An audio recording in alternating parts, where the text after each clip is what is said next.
Bonjour et bienvenue sur ma chaîne. Donc aujourd'hui, la vidéo que je voulais vous faire, c'était sur les noix. Donc, je vais, je vais juste pour la première noix que je vais vous parler, ça va être la noisette.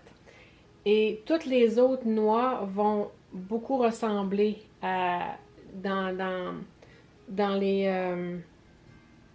dans la composition de nutriments va beaucoup se ressembler. Donc, je vais me concentrer principalement pour la première, pour un petit peu plus vous donner l'information approfondie.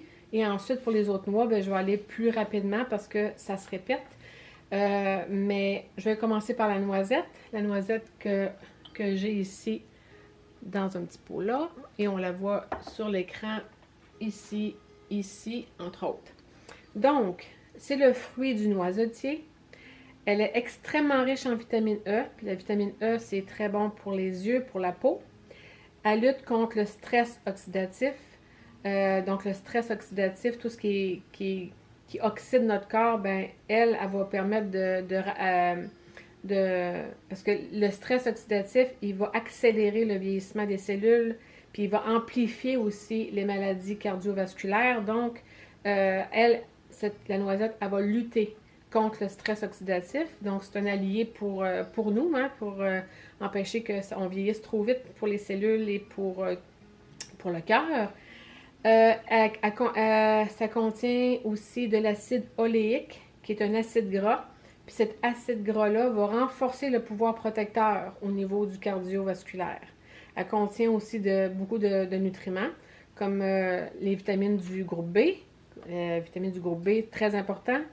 Donc la B1, entre autres, qui va jouer sur le système nerveux, sur l'énergie. La B5, qui va agir pour la peau et les cheveux. La B6, elle va s'occuper de l'énergie. Elle va réguler l'activité hormonale et le système immunitaire et nerveux. Il va y avoir la B9, elle qui va diminuer les risques d'AVC. C'est un anti-stress, puis pour le développement du fœtus aussi. Elle contient aussi des minéraux et des oligo-éléments comme le manganèse. Le manganèse, c'est bon pour la formation des os, des articulations, puis est impliqué dans la formation du collagène. Il va y avoir du cuivre. Le cuivre son rôle, c'est de fabriquer les fibres du collagène et le maintien des cartilages, tendons, les os, la lutte contre les infections. Il va y avoir du fer pour la production des globules rouges qui va transporter l'oxygène dans notre corps, c'est très très important. Puis ça va renforcer le système immunitaire aussi, le fer. Il va y avoir le magnésium, et le magnésium aide à la détente du système musculaire et nerveux pour la santé des os et du cœur. Et ça va aussi améliorer l'aspect des cheveux et des ongles. Donc, ensuite, on va aller avec l'amande. L'amande qui est juste ici. L'amande qui est très connue. On la voit plus facilement ici sur l'écran. Donc, encore une fois, elle ressemble beaucoup à ce que la noisette a, mais elle a quand même des particularités. C'est le fruit de l'amandier. Elle est riche en lipides insaturés et en vitamine E aussi. Elle apporte divers autres micronutriments comme le calcium qui est bon pour le maintien de la santé des os. Le magnésium, vitamine... oui, vitamine, non, je ne suis pas rendue là. Je suis rendue au sélénium. Le sélénium, lui, ce qu'il fait, c'est qu'il renforce le système immunitaire et il participe à la régénération de la vitamine C et de la vitamine E, puis elle régule la fonction thyroïdienne. Elle a un rôle protecteur des cheveux, des ongles, de la peau, et pour le bon fonctionnement du foie. Il y a du cuivre, du manganèse, de la B9, et elle contient aussi des protéines et des fibres. Ensuite de ça, on va aller avec la noix de Brésil ici. Elle qui est peut-être un petit peu moins commune pour le certain. Et on la voit. La noix de Brésil est ici. La noix de Brésil, c'est le fruit du noyer du Brésil. Elle est considérée comme une des sources alimentaires les plus concentrées en sélénium. Donc, moi, c'est là que je vais chercher mon sélénium en mangeant des noix de Brésil. Elle a un fort pouvoir antioxydant. Elle a une large gamme de micronutriments comme les protéines, les acides gras, les polyinsaturés, les acides gras polyinsaturés. Elle a du cuivre, du magnésium, du manganèse, du phosphore, du zinc, de la vitamine E. Elle a des fibres, vitamine B1, du potassium, du calcium et du fer. Donc, elle est assez riche quand même. Mais par contre, la noix de Brésil, c'est pas comme toutes les autres noix. C'est qu'il faut vraiment manger entre 2 et 3 noix de Brésil par jour pour avoir sa portion de sélénium pour la journée. Pas plus que ça, parce que sinon, un trop haut taux de sélénium, c'est pas bon non plus. Donc, c'est important pour ça. C'est pas comme toutes les autres noix. Il y a la noix de pécan ou la pacane, comme on la connaît. Et on peut la voir un petit peu, peut-être pas beaucoup. Et on la voit juste là en gros, là. Donc, c'est le fruit du pécanier. Elle a une forte densité nutritionnelle grâce aux lipides. Elle a plus de 70% de lipides dans sa composition. Et les lipides sont en majorité insaturés et sont composés principalement d'oméga 9 et oméga 6. Donc, ces deux types d'acides-là, ils protègent des maladies cardiovasculaires encore une fois. Elle contient des micronutriments extrêmement riches, elles, en cuivre et manganèse. Ces deux oligo-éléments-là sont des antioxydants qui accroissent les bienfaits cardiovasculaires, qui protègent les cellules puis qui retardent le vieillissement de la peau. Elle contient aussi du fer, du zinc, du cuivre, du magnésium et de la B1. La noix de Grenoble, ici, c'est très familier pour la plupart des gens, la noix de pécan. On la voit ici, là. Non, pas la noix de pécan, je t'ai rendu où, moi? C'est ça, la noix de pécan est ici. Donc, tantôt, c'est la noix de Brésil, la noix de pécan, la pacane. Donc là, je suis rendue... OK, je suis rendue à la noix de Grenoble, hein? Je vais vous montrer la noix de Grenoble. Donc, la noix de Grenoble est ici, là. OK, je suis un petit peu mêlée dans mes affaires. On va s'en sortir. Donc, c'est le fruit du noyer commun. Elle est excellente en source de manganèse.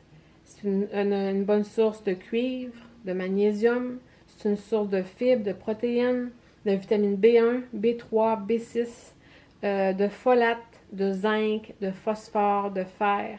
Et elle contient 75% de gras polyinsaturés. Et puis, elle a aussi un rôle antioxydant.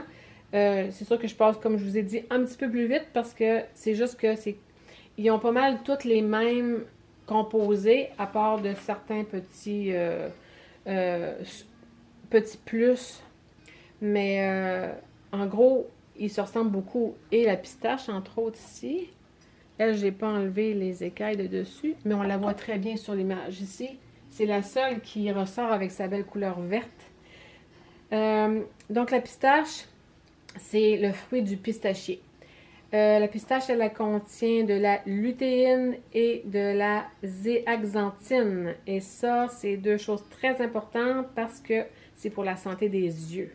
Et ça, les autres ne l'ont pas. La pistache seulement, dans toute cette panoplie de noix, la contient, c'est la lutéine et la zéaxanthine. Elle contient des fibres, elle contient des bonnes graisses comme les autres et elle contient du zinc. Et la noix de cajou pour finir. Donc, elle aussi, on la connaît très bien pour la majeure partie des gens. Et on la voit ici, là et là. C'est le fruit de l'anacardier. Et elle, aussi, elle a quelque chose que les autres n'ont pas. Elle contient de la vitamine K1. À quoi ça sert? Ça contribue au processus de coagulation du sang. Ensuite, elle contient de nombreux minéraux, comme la plupart des autres, cuivre, manganèse, phosphore. Et elle a une faible indice glycémique. C'est un allié parfait pour ceux qui ont le diabète. Donc, ceux qui ont le diabète, ils savent ce que ça veut dire, l'index glycémique. Il y a des aliments qui font monter trop vite ou baisser trop vite la glycémie. dans le corps. Donc, c'est pas bon de manger justement des aliments qui fait trop faire des élévations rapides ou baisser rapides.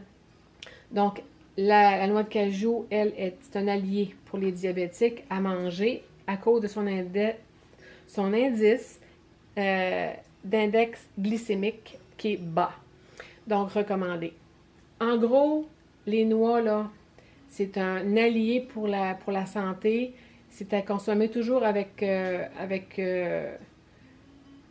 sagesse. Mais de toute façon, notre corps, quand on mange des noix, on vient rassasier très rapidement. Donc, en général, là, c'est une poignée dans le fond, dans le creux de notre main, là, on en prend. L'idéal, c'est d'en prendre un petit peu de chaque pour avoir de tout et de faire ça tous les jours. Puis, comme qu'on a vu, puisqu'ils ont tous en majorité le magnésium qui détend le système, ben c'est avantageux de peut-être finir la journée en mangeant notre repas, ça peut être juste une poignée de noisettes. Donc de manger ça tranquillement, de prendre le temps de bien mastiquer pour vraiment fabriquer la pâte là, dans notre bouche, la mastication pour aider parce que ça peut être pour certains difficile à digérer. Donc, vraiment de bien mastiquer, prendre le temps de mastiquer les noix. Et puis, c'est ça, d'en manger soit le matin, même ça peut être le matin, c'est un bon... Ça commence bien la journée de manger des noix à place de manger du sucré, ce qui n'est pas conseillé comme déjeuner. Mais de prendre soit le matin ou le soir, de manger ça, là, ça permet, comme on a vu, ça donne de l'énergie, les noix. Donc, c'est bon pour commencer le matin, un bon déjeuner avant de commencer sa journée. Donc, voilà, je pense qu'en gros, j'ai fait le tour de ce que les noix peuvent nous donner comme nutriments, comme bienfaits. Si j'ai des choses qui me reviennent, je vais tout ajouter ça sous la vidéo, dans l'espace description. Je vais tout vous écrire, faire un résumé de ce que je vous ai dit. Et sur les bienfaits et les autres choses peut-être que j'ai oubliées. Donc, j'espère que vous avez apprécié. Si vous avez envie, en commentaire, peut-être de donner vos expériences sur les noix, allez-y, ça va me faire plaisir de vous lire et de vous répondre. Bonne journée!